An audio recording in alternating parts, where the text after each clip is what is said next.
झूठे गरुआ मर गए हो गए भूत मसाने। अय हाय। अब देखिए वो जीवन त्रितर हजूर जी स्वामी जी महाराज। अब यहाँ प्रश्न नंबर 78 पर हम यहाँ पढ़ते पढ़ते यहाँ आगे हैं। स्वामी जी महाराज कथा से फुर्सत पाकर हुक्का पीते थे या अभ्यास का रस लेते थे या कथा कहने को बैठते थे तो बुक्की जी महाराज के चरणों का अंगूठा मुंह में रखे हुए घंटों चरणामृत रस लेती रहती थी। और जब कोई कथा मत्था टेकने के वास्ते हटाना चाहता तो वे चरण नहीं छोड़ना चाहती थी। तब मत्था टेकने वाले से कह दिया जाता था कि तो दूसरे चरण पर मत्था टेक ले, टेक लो और उस प्यासी को मत हटाओ। और वह बयान किया करती कि मुझे इसमें रस ऐसा रस आता है जैसे कोई दूध पीता है। इनके भजन का ये हाल था कि 8-9 घंटे रोज भजन किया करती थी। इन जो स्वामी जी महाराज के दर्शनों का पूरा आधार हो गया था।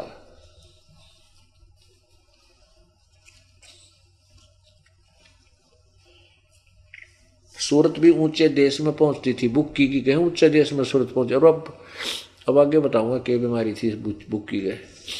जब स्वामी जी महाराज अंतर्ध्यान हुए तब बुक्की जी की यह कैफियत हुई कि दिन रात बेहोश पड़ी रहती थी और 2-2 दिन तक हाजर हजूरी को भी रफा नहीं जाती। अब क्या था, बुक्की जी जो है स्वामी जी मर गया थी, इसमें भूत बन का पहले प्रवेश हो गया, तुरंत आ गया। 10 दिन 5 तपच्छिला पे अपना जल जला के फिर आगे कर्माधार पे भूत बन गया, तो बुक्की में प्रवेश हो गया। जब स्वामी जी महाराज शिवदयाल जी यानी अंतर ध्यान हुए, शरीर छोड़ गए, तब बुक्की जी की यह कैफियत हुई कि दिन रात बेहोश पड़ी रहती थी और 2-2 3-3 दिन हाजत जरूरी यानी टट्टी पेशाब भी नहीं कर पाती थी, रफा नहीं करने नहीं जाती थी। और सूरत स्वामी जी महाराज के चरणों में लगी रहती थी। करीब 1.5 महीने तक ये हाल रहा। तब सबको खौफ हुआ कि ये शायद इनकी देह छूट जाए। तो स्वामी जी महाराज ने इनको दर्शन दिए और फरमाया कि जिस तरह तू सेवा पेशतर किया करती थी उसी तरह से करो। और फिर उसी रोज से बुक्की जी भोग भी तैयार करती थी। और मेरे यानी वो इसका जो छोटा भाई था शिवदयाल जी का, क्या नाम है ये, प्रताप सिंह जी, वो कह रहा है कि मेरे पन्नी गली के मकान पर पहले दस्तूर के माफिक पलंग बिछाती थी जहाँ शिवदयाल जी रहते थे और हुक्का भरती थी। जब वह पलंग अभी तक बिछा रहता है। गर्ज की जिस तरह से वह पेशतर सेवा किया करती थी उसी तरह से कुल काम करती थी। और स्वामी जी महाराज उनके ध्यान के समय में प्रगट दर्शन देते थे और कुल सेवा उसी तरह कबूल फरमाते थे जैसा कि अंतर ध्यान होने से पेशतर करते थे। अब क्या यहाँ देख ले, कहते वो पहले की तरह पलंग बिछाती थी, ओका भरती थी और फिर भोजन बनाती थी, भोग भी तैयार करती थी। और आप पर बैठ कर उस पलंग पर वो पलंग बिछा रखा जिस पर शिवदयाल जी सोया करते थे और मर गए। फिर भूत बन के आगे फिर उनको हुक्का भरती, उसी तरह रोटी बनाती और फिर आप पर खाती और बैठ कर हुक्का पीती। क्यों भूत पीवा उसका वहाँ बैठ के।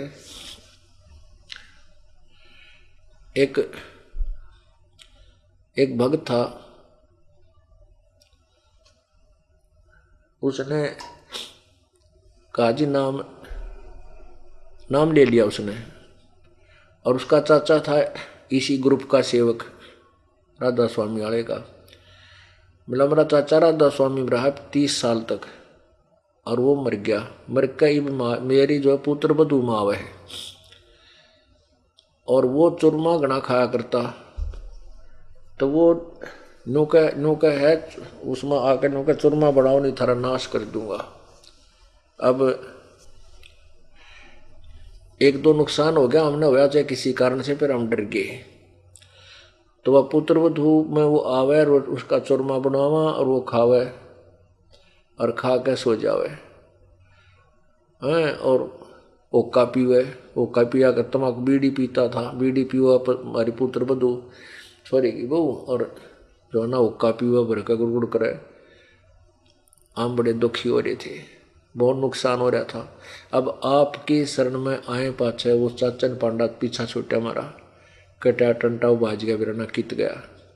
तो अब इसी प्रकार कहते हैं वो आदेश बताया करता मारे थे चाचा मारा कि थारा न्यू होगा, थारा अब ऐसे होने वाला है, और हम उससे पूछ कर जाते वो काम, क्योंकि वो प्रेत पितर था, कुछ पिछला थोड़ा बहुत संस्कारी था, तभी भक्ति के कारण उस पंथ से जुड़ा। उस पंथ में कि मैं था कोई ना, पिछली बैटरी डिस्चार्ज होगी, फिर भी वो भूत बने पाछे भी थोड़ी बहुत कुछ आंशिक रह जाती है उसमें, थोड़े बहुत ज्ञान, तो उसके आधार पर एक आदि कोई तुक्का लग गया उसका, तो कहते हैं उसका आदेश लिया करते हो हम। हाँ, एक दो तक काम सिरा, फिर सारी बिरान मैटी शुरू होगी। तो वही तरीका जो का तुम आपको दिखाता हूँ कि शिव क्या कह रहे हैं, सेठ प्रताप सिंह जी लिख रहे अपने भाई का जीवन चरित्र परम धनी का, उस परम धनी का शिवदयाल जी का, कि वो बुक की मैं आजीवन प्रगट रहे, इतना वह मरी को ना, वो भूत बन के उसमें रहे ने, हुक्का पीनते ने, वो चूरमा खाते। देखिए पृष्ठ 80 पे आ गया। अब हम उसी तरह फिर उसी रोज से बुक्की भी भोग तैयार करती थी, बुक्की जी भोग तैयार करती थी, और मेरे पन्नी गली के मकान पर पहले दस्तूर के माफिक पलंग बिछाती थी, हुक्का भरती थी। वह अच्छा हुक्का भरका के करती, और हुक्का भरका मतलब गुड़गुड़ाया करती थी। वह पलंग अभी तक बिछा रहता। गरज की जिस तरह से पेशतर सेवा किया करती थी, उसी तरह कुल काम करने लगी। अब देखो क्या कहती है, स्पष्ट कर दिया है कि गरज की जिस तरह पेशतर सेवा करा किया करती, जैसे पहले जब पहले स्वामी जी थे और वह सेवा करती थी, उसका हुक्का भी भरती थी, रोटी भी बना के खवाया करती, कहते नो का नो काम करने लगी। उसी तरह रोटी बनावे और आप खावे, और फिर हुक्का भर कर पलंग पर बैठ कर गुड़गुड़ करे, उसी तरह कुल काम करने लगी।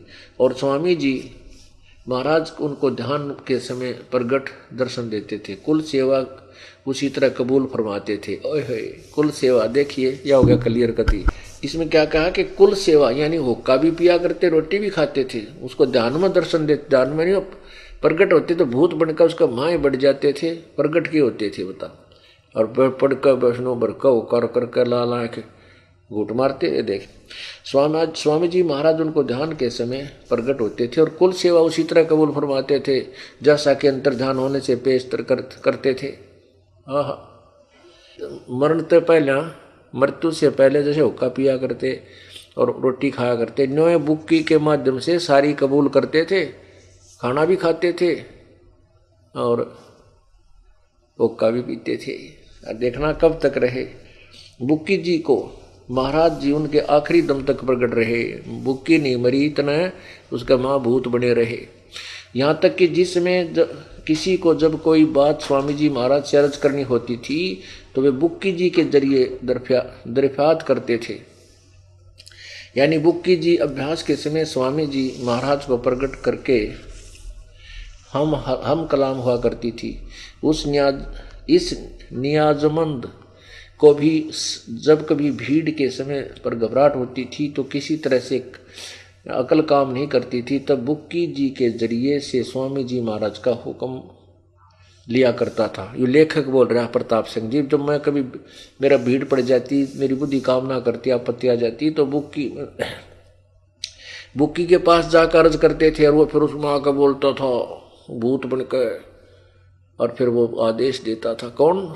वो परम धनी बुक्की में आ गया परम धनी का। फिर बुक्की मान का के चलो तू प्रताप में क्यों ना आया? देखो भाई ये था छोटा, वहां उससे साक्षात आकर कर लेता, बात की बात है बेटा, भाई ऐसे कर। बुक्की दौरा जाती, यहाँ दिखा जो अपना कितने माता बन रही, नो को मैं माता हूँ, नो कर दूंगा, नो कर दूंगी। राडा का मारा जूतपंदी छोड़, उसने काट दिया 1 मिनट में माता ने। इस नियाजमंद को भी जब कभी भीड़ के समय पर घबराहट होती थी और किसी तरह से अकल काम नहीं कर देती थी, तब बुक्की जी के जरिए से स्वामी महाराज का हुक्म दिया करता था। बुक्की में भूत बोल रहा है, अन्यों का फिर हाथ जोड़ता था, स्वामी जी कुछ दिक्कत आ गई बताइए, फिर वो आदेश देता। और देखो आगे, और जैसा हुक्म होता उसी के मुवाफिक बंदा करबंद होता था। इसी तरह पर राय साहब ने, ओहो ये सालग्राम भी उसी के हुक्म, बुक्की वाले भूत के हुक्म से चलता था। इसी तरह राय सालग्राम साहब की तरफ संकेत है, राय साहब ने भी मौज की थी कि बुक्की जी के जरिए से 2-4 बार हुक्म हासिल किए थे। और देखो तोड़ पाट रखा कहती है, इन आप पे लिख रहे हैं, दास ने कुछ नहीं लिखा।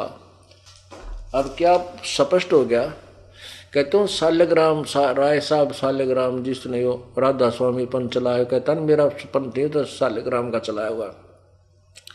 वो भी फिर उस भूत बने हुए स्वामी जी शिवदयाल जी परम धनी बुक्की में बोल रहा था, उससे आदेश लिया करते 2-4 बार, और 2-4 बार आगे कुछ भी कोई ना उसके पास। तो कहने का भाव ये है, पुण्यात्माओं परमात्मा क्या बताना चाहते हैं वो सत्य है। क्या सतगुर पुरुष कबीर है चारों युग परमान, ये झूठे गुरुआ मर गए हो गए भूत मसान। ये माई है ना, माई मसानी, ये शमशान घाट बांधनी धक्के खड़ी भूत बन गए। सतगुर पुरुष कबीर हैं चारों युग परमान, उस परम धनी का कबीर जी का चारों युगों में प्रमाण है। और ये झूठे गुरुआ मर गए हो रे भूत मसान, प्रत्यक्ष प्रमाण। झूठे गुरु के आश्रय कदे न उधर, झूठे गुरु के आश्रय कदे न उधर जीव, साचा पुरुष कबीर है आदि परम गुरु पीव।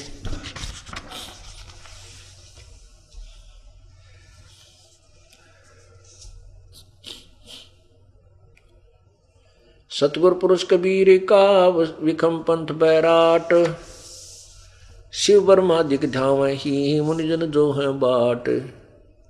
सतगुर पुरुष कबीर की कोई ना चल है गैल, बिना पंथ पग धरत है गगन मंडल में सैल।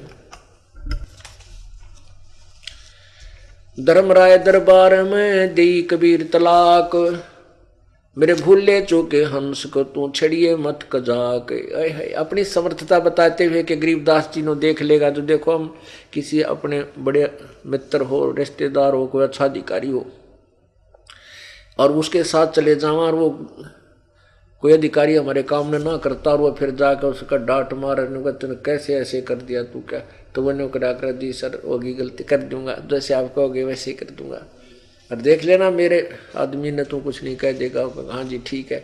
तो ऐसे उस जो गया हुआ था रिश्तेदार, उसका जब जच जाती है, यकीन हो जाता है कि हमारे जो मित्र है या रिश्तेदार इसमें बड़ी शक्ति है।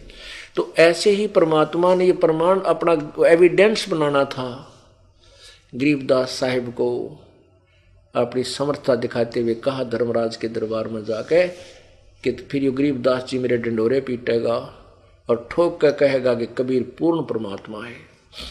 धर्मराय दरबार में दी कबीर तलाक, भूले चूके हंस को तू पकड़िए मत कजाक।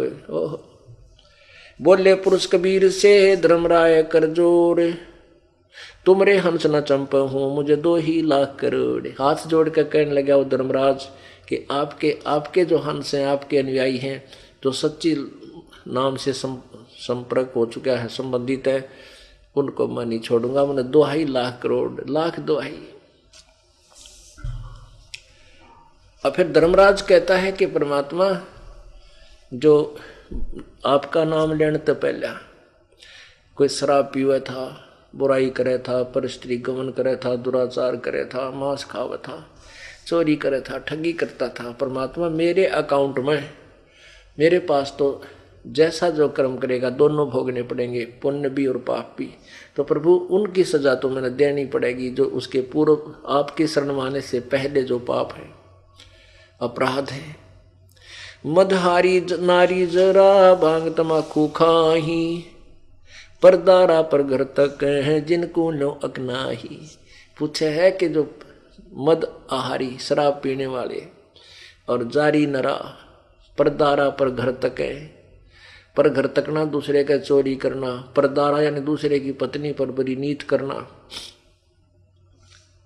और भांग तमाकू पीवे शराब पीवे। मद आहारी नारी जरा, मदहारी जारी नरा भांग तमाकू खाही, परदारा पर घर तक कहे उनको पकड़ो अक नाही। कहते उनको पकड़ूं या नहीं, उनको पकड़ूं या नहीं, उनका हिसाब करूं या नहीं।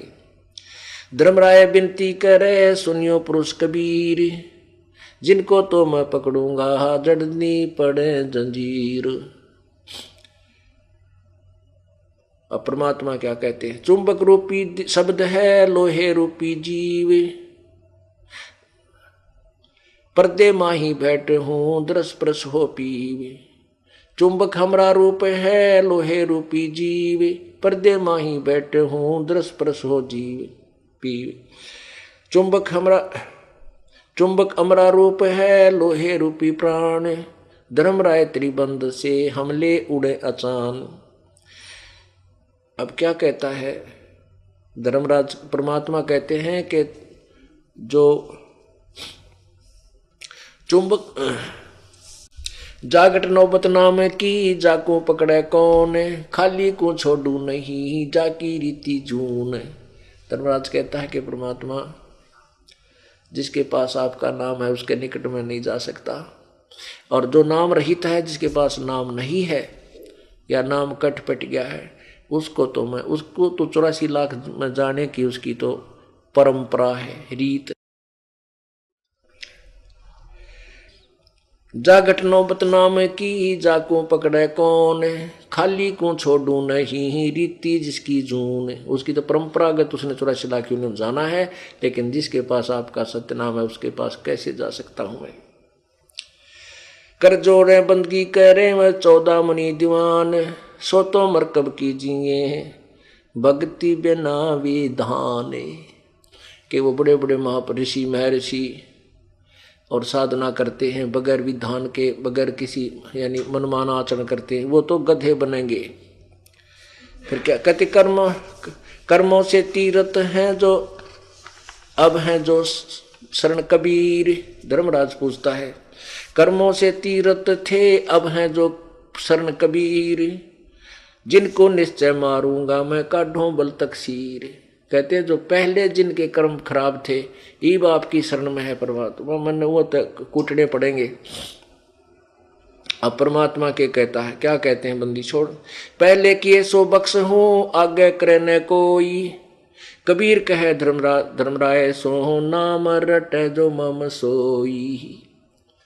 पहले जो उसके पाप है मैं तेरे अकाउंट में कैंसिल कर दूंगा, तू चिंतित मत हो। और पहले करे बख्श दूंगा, आगे कोई करे को नहीं, कोई ज्ञान ईसा दे दूंगा, और फिर वो मेरा नाम रटेंगे उन भक्तों को।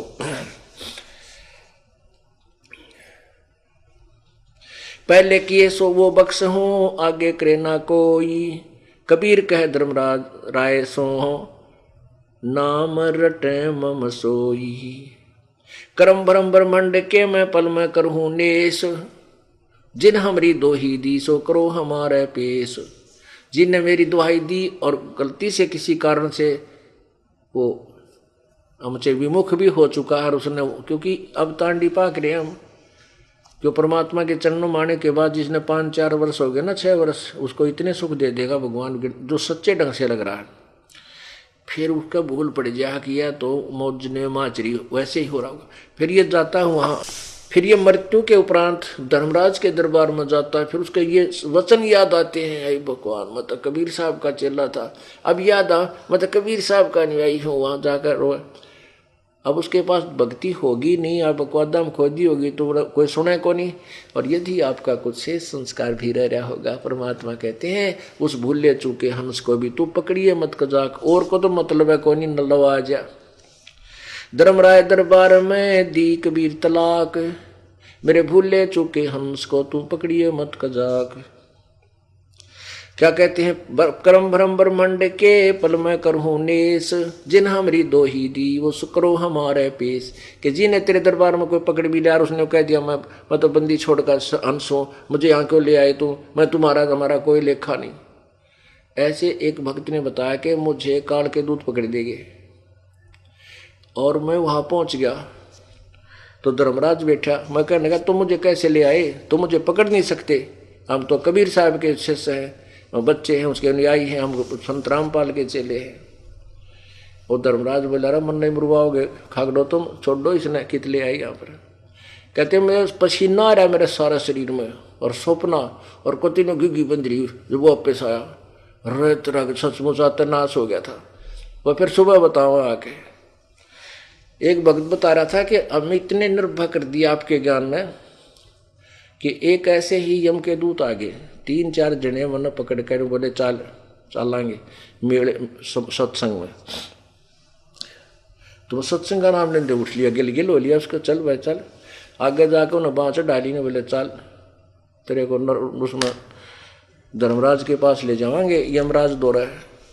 ने बोला मोहन गल गुट्टम गुट्टा। ने बोला तुम थारा हमारा के मेड़ भाग ने कम्यो, तुम्हारा हमारा कोई हिसाब किताब, तुम कैसे ले जा सकते हो, हम तो तुम्हारे से तुम हमें पकड़ नहीं सकते। तो कहते उनमें एक हम इतने गुट्टम गुट्टा, एक धर्मराज दौड़ गया। धर्मराज से कहा जी ऐसे ऐसे न्यू का है, तुम उन्हें पकड़ नहीं सकते, मैं तो कबीर साहब का बच्चा हूँ। धर्मराज ने बोला पटक दो इसने उल्टाई, मैंने कह बतलानता सुने। तो ऐसे ही वापस आया तो कति मेरा जो है ना मुंह मत जागा रे, कति सूखा पड़ा हलक और मर गया होता। तो पुण्यात्माओं ये ज्ञान कहते हैं धर्मराज सतगुरु शरणा आकर धर्मराज डर कैसा, इस परमेश्वर की शरण में आके धर्मराज का भी भय हमारा समाप्त हो जाता है। बोलो सतगुरुदेव। शिव मंडल ब्रह्मापुरी जो विष्णु लोक में होए, हमरे गुण भूले नहीं तो आन छुटाऊं तो हे। शिव मंडल ब्रह्मापुरी चाहे विष्णु लोक में होए, हमरे गुण भूले नहीं तो आन छुटाऊं तो हे। त्रिलोकी का राज है ये ब्रह्मा विष्णु महेश, ऊंचा धाम कबीर का वाणी ब्रह विदेश। 3 लोक में ब्रह्मा विष्णु महेश का राज है, पर परमात्मा कबीर जी का तो बहुत ऊपर स्थान है। अंतकोट अवतार हैं ये माया के गोविंद, करता हो अवतरण ये भौर पड़े जगफंद।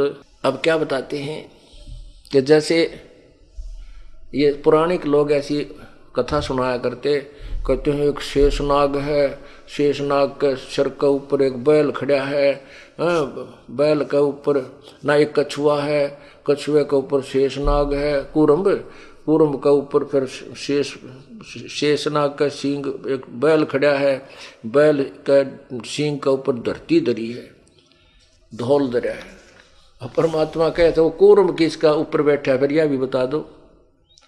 कहते हैं कूरम्ब ऊपर शेष है, ये शेष शीश पर धौल, धौल बैल के हैं, और धौल धरतरी ले रहे हा या पड़ी ज्ञान की रोल। कहते हैं रोल गोल कर रहे हो तुम, कूरम्ब ऊपर शेष है और शेष शीश पर वो बैल, और यह कहते हो बैल धरती धर रहा, तो यह पड़ी ज्ञान की रोल।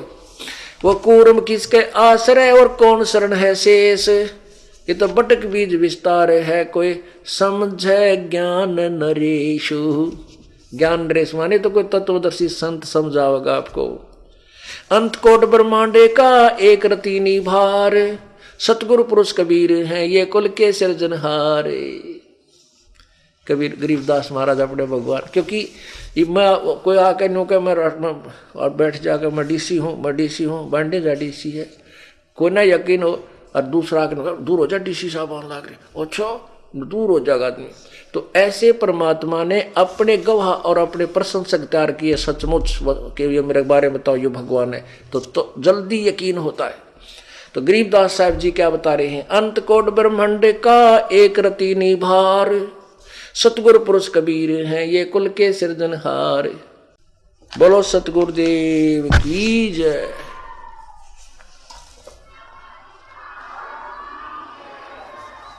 सत साहेब।